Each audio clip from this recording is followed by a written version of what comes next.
গেল গেল রাত তুলেছেন, হিন্দুত্বের কথা বলেছেন। আমি মন্ত্রগুপ্তের শপথ নিয়েছি, মুখ্যমন্ত্রী হওয়ার পরে এমন কোনো শব্দ বাক্য আমার মুখ থেকে পাবেন না যাতে কোনো বিশেষ ধর্ম সম্প্রদায় আঘাত পেয়েছেন বলতে পারবেন।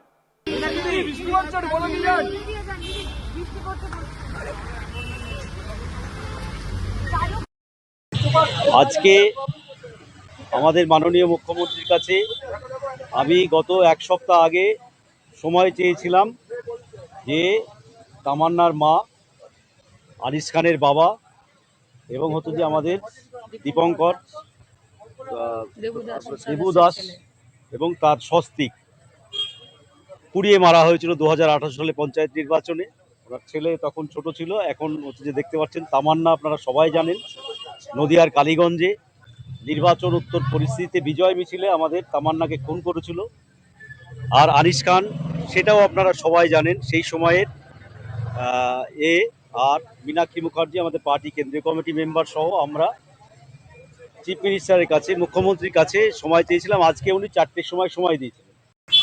বিগত 15টা বছরে বা বিভিন্ন সময়ে সরকারের থাকা সত্ত্বেও পুলিশ, গুন্ডা, দুর্নীতিগ্রস্ত দুর্বৃত্তদের হাতে এই তামান্না, আনিস, দেবুদাস, উষাদাস সহ এই পশ্চিমবঙ্গের অসংখ্য আমাদের কর্মীরা, সাধারণ মানুষ, তারা খুন হয়েছেন, জখম হয়েছেন বিভিন্ন সময়। আমরা এই বিগত সময়ে আমরা দেখেছি পুলিশ, সরকার তারা কোনো রকম ব্যবস্থা গ্রহণ করেননি। তাই এই সমস্ত অসমাপ্ত যে সমস্ত কেসগুলো ছিল, যেখানে বিচার পায়নি, খুনিদের শাস্তি হয়নি, আমরা সেই সমস্ত খুনিদের শাস্তি এবং বিচারের দাবিতে যাতে তারা যথাযথ শাস্তি পায়, সেই শাস্তির দাবিতেই আমরা আজকে মুখ্যমন্ত্রীর কাছে, আমাদের বিধায়ক বলেছেন দর্শক যে ভিডিও দেখছেন, বক্তব্য শুনছেন, এগুলো গতকালকের। আর যে খবর দেখছেন আজকে এই খবর সামনে এসেছে যে মুখ্যমন্ত্রীর সঙ্গে সাক্ষাতের পরেই গ্রেপ্তার করা হয়েছে। দুটো ঘটনার কথা এখানে রয়েছে। একটা হচ্ছে দেবুদাস, সিপিএম কর্মী, সেই কেসে 10 গ্রেপ্তার 10। ওকে। আর তামান্না সিপিএমের সঙ্গে যুক্ত পরিবারের প্রার্থী পর্যন্ত হয়েছিলেন মা। সেই কেসেতেও নতুন করে গ্রেপ্তার, যারা চোখের সামনে ঘুরে বেড়াচ্ছিল তাদেরকে পর্যন্ত পুলিশ ধরেছে। মানে সাক্ষাৎ করেছেন ওনারা আগের দিনে, আর অ্যাকশন পুলিশ একেবারে তৎক্ষণাৎ নতুন করে এই মিটিং হয়েছে, সাক্ষাৎ হয়েছে, তারপরে সকাল থেকেই খবর চলে আসছে, রাতের মধ্যেই কাজ হয়েছে, সকাল থেকেই খবর চলে আসছে শুভেন্দুর কাছে বিচার চাওয়ার কয়েক ঘন্টার মধ্যেই তামান্না খুনে গ্রেপ্তার আরও 2। মুখ্যমন্ত্রীকে ধন্যবাদ জানালেন মা সাবিনা।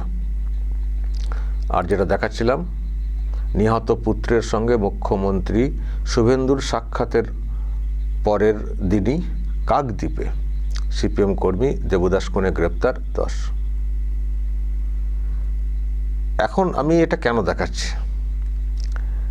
গ্রেপ্তার তো আরও অন্যান্য ক্ষেত্রে হচ্ছে, পুলিশ তো অ্যাকশন নিচ্ছে। আমি এটাকে কেন দেখাতে এলাম এবং শুরুতেই বা কেন ওই বক্তব্যটা শোনালাম যেটা বিধানসভাতে দিয়েছেন মুখ্যমন্ত্রী?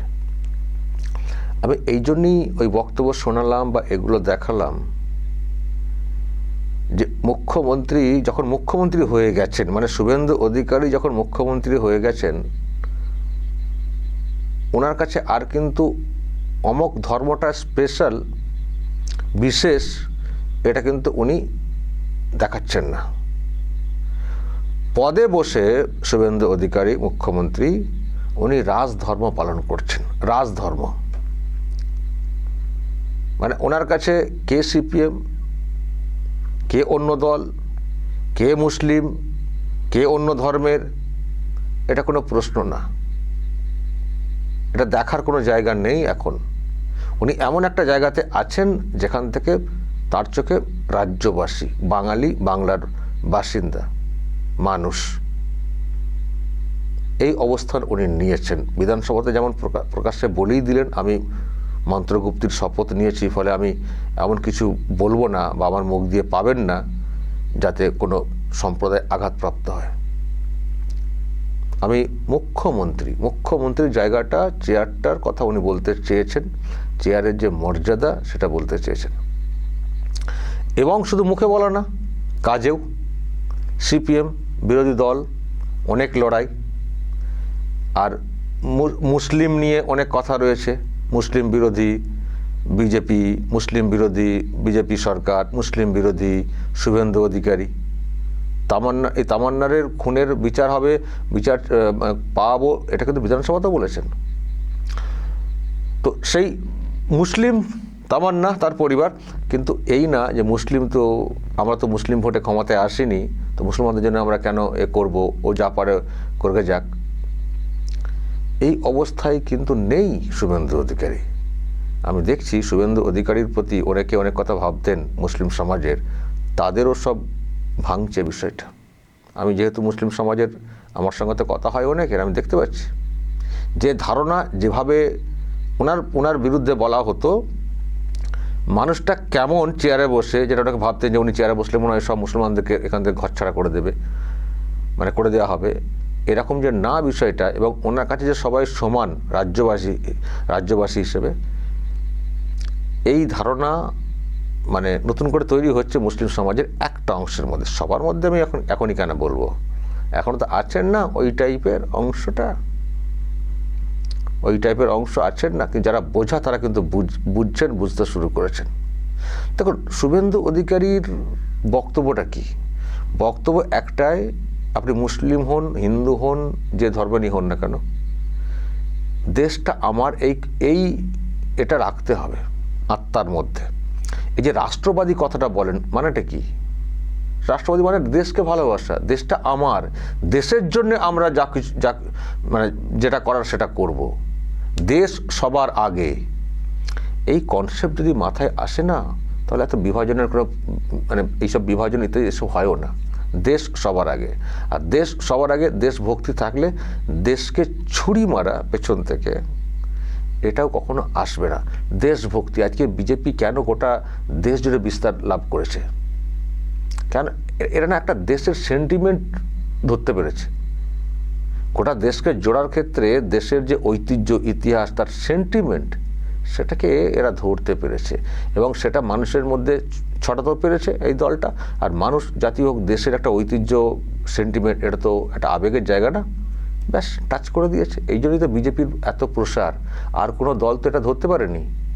বাকি দল তো সস্তার পলিটিক্স করার জন্য নানান সব দেখায়, এই করছি, সেই করছি, উন্নতি, অমক তমক, আর বেশি বড় বড় কথা, অথচ আসল জায়গায় ফাঁক। শুধু বলছে ভারত জোড়ো, মিছিল করছে। মিছিল করলে ভারত জোড়া যায় না, হৃদয়টাকে জুড়তে হয়। আর হৃদয়টাকে জুড়তে গেলে ভারত ভক্তি, ভারতের ইতিহাস, ভারতের ঐতিহ্য, সেগুলোকে জাগিয়ে তুলতে হয়। ওটা পুরো ব্ল্যাক মার্কেট ছিল, কেউ পুরো পার্টি করতো না, বিজেপি করছে বলে বিজেপি এইভাবে জুড়ে দিয়েছে। গোটা ভারত দেখো আজকে ভারত মানে বিজেপিময়।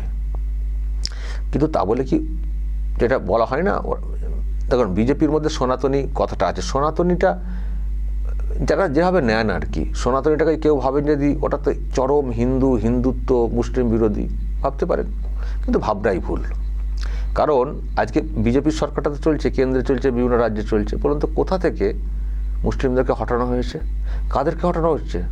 যারা অবৈধ অনুপ্রবেশকারী। তো তাদেরকে হটালে কেনই বা আপনারা কথা বলবেন? কেনই বা কথা বলবেন? অবৈধ অনুপ্রবেশকারী মুসলিম হলে তাদের জন্য আমাদের কথা বলতে হবে। তারা ভালো থাকার জন্য চলে গেলেন আলাদা আলাদা দেশ গড়ে, আবার তাদেরকে আমাদের এখানে জায়গা দিতে হবে, তো বাংলাদেশিদের মতো কথা হয়ে গেল। এইগুলো ওনারা করেন না, এটা হচ্ছে ব্যাপার। এটা যদি বলেন যে আমাদের ধর্মকে আঘাত দেওয়া হচ্ছে, আমাদের বিরুদ্ধে বলা হচ্ছে, তাহলে কিছু করার নেই, তাহলে বোধশক্তির অভাব। কী জন্য বলছেন মুখ্যমন্ত্রী, এই বোধটাই নেই। আমি আর একটা কথা বলতে পারি আজকে, এই যে কালকে মানে বলেছেন না মুখ্যমন্ত্রী যে আমি এমন কিছু বলি না যাতে করে কোনো ধর্মের মানুষ আঘাতপ্রাপ্ত হন। তো আমি দেখছি ওখানে মানে ওই কথাটা বলার পরে মুখ্যমন্ত্রী যে কথাগুলো বলেছেন সেটাকে মানে চালিয়ে বলা হচ্ছে এই তো এখানে বলছেন আমি কাউকে আঘাত করি না, মানে আমি কাউকে আঘাত করে কোনো কিছু বলি না, আবার এই তো মুসলিম ধর্ম সম্পর্কে তো এই কথা বললেন, তাহলে নিজেই তো আঘাত করছেন, এই বললেন আর পরেই তো আঘাত করছেন, দেখছি কেউ কেউ বলছেন। কিন্তু ওখানে মুখ্যমন্ত্রী কি বলেছেন কথাটা, ওখানে মুখ্যমন্ত্রী কি বলেছেন, সেটা কি ধর্মে আঘাত হয়ে গেল? আমি দর্শক আপনাদেরকে ওই অংশটা আজকে একবার শোনাবো, ওই অংশটা দর্শক আমি আপনাদেরকে আজকে একবার শোনাবো, ওয়েট। আমি আপনাদের বলছি, আপনারা ভুল পথে পরিচালিত করেছেন মুসলমানদের।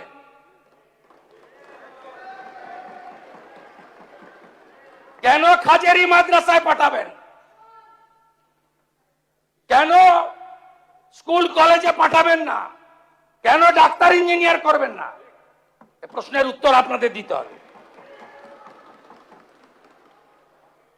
আপনাদের নেত্রী প্রাক্তন মুখ্যমন্ত্রী বেলডাঙ্গাতে 3 দিন জাতীয় সড়ক বন্ধ থাকার পরে কেন বলেন ওরা তো শুক্রবার একটু আধটু করবে, আমি কি করব? সমর্থন করেন আপনারা? এনআইএ যাওয়ার পরে প্রাক্তন মুখ্যমন্ত্রী আপনাদের খোঁজ নেয়? আচ্ছা, এই যে কথাগুলো উনি বললেন, এটা আঘাত করা কথা হলো। উনি কি জন্য বলেছেন কথাটা? আধুনিক শিক্ষার জন্য বলেছেন। এই যে কিছু মাদ্রাসা আছে যেখানে শুধুমাত্র ধর্মীয় শিক্ষা দেওয়া হয়, সব বাচ্চা ছেলে শিশু, তাদের তো ভবিষ্যৎ আছে, তো শুধুমাত্র ধর্মীয় শিক্ষাতে যদি রেখে দেন, তার সঙ্গে আধুনিক শিক্ষা না দেন, তো শিশুর ভবিষ্যৎটা কি দাঁড়াচ্ছে? শুধু ধর্ম নিয়ে তারা পড়ে থাকবে। আধুনিক শিক্ষার জন্য কথাটা বলেছেন, এটা ধর্মকে আঘাত করা হয়ে গেল। আচ্ছা, এই যে উনি যে কথাটা বলেছেন, যারা বলছেন যে ধর্মকে আঘাত করেছেন, এটা মুসলিম সম্প্রদায়ের সবাই এই কথা বলবেন যে ধর্মকে আঘাত করেছেন?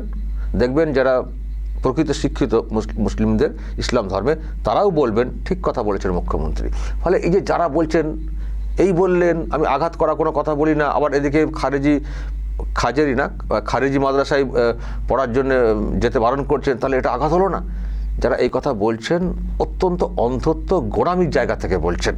আর মুখ্যমন্ত্রী বলেছেন আধুনিক শিক্ষার জন্য, মানে উনিও চান মুসলিম সমাজের ছেলেমেয়েরাও আধুনিক শিক্ষায় শিক্ষিত হয়ে ডাক্তার, ইঞ্জিনিয়ার আরও এইসব দিকে যুক্ত হোক।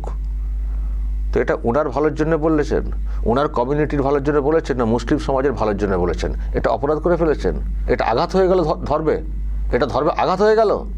আর যার কথাই নাচতেন, এখানে সেখানে করতেন, মানে রোড ব্লক ইত্যাদি, আর যখন ফেঁসে যান, যখন এনআইএ ঢুকে যায়, তারপর নেত্রীর পাত্তা পাওয়া যায়।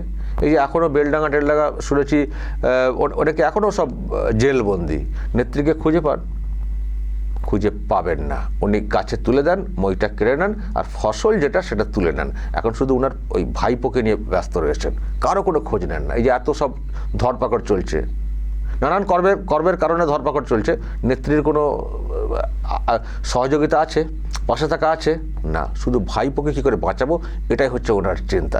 এটা বুঝতে হবে মুসলিম সমাজের লোকেদেরকে, বুঝতে হবে। আজকে তো 1.5 মাস হয়ে গেল এই সরকারটা এসছে, কি সমস্যা হয়েছে আপনাদের? মুসলিম সমাজের লোকেরা কি বিপদে আছেন বলুন তো আমাকে, বলুন কোথায় কি সমস্যা হয়েছে আমাকে বলবেন। কাউকে না বলতে বলে আরামবাগ টিভিতে ফোন করে আমাকে ফোন করে বলবেন যে দেখুন বিজেপির সরকারটা আসার পরে আমাদের এই সমস্যা হয়ে গেছে, বলবেন তো দেখি আপনাদের সমস্যাটা ঠিক কি সমস্যাটা আমি জেনুইন কিনা সেটা দেখতে হবে। আর যদি এই রকম সমস্যা হয় যে আধুনিক শিক্ষার জন্য বলছেন একজন মুখ্যমন্ত্রী, এটা কেন বলবেন, তাহলে খবর আছে। দর্শক বলবেন যা বলার এবং নজর রাখবেন আরামবাগ টিভিতে।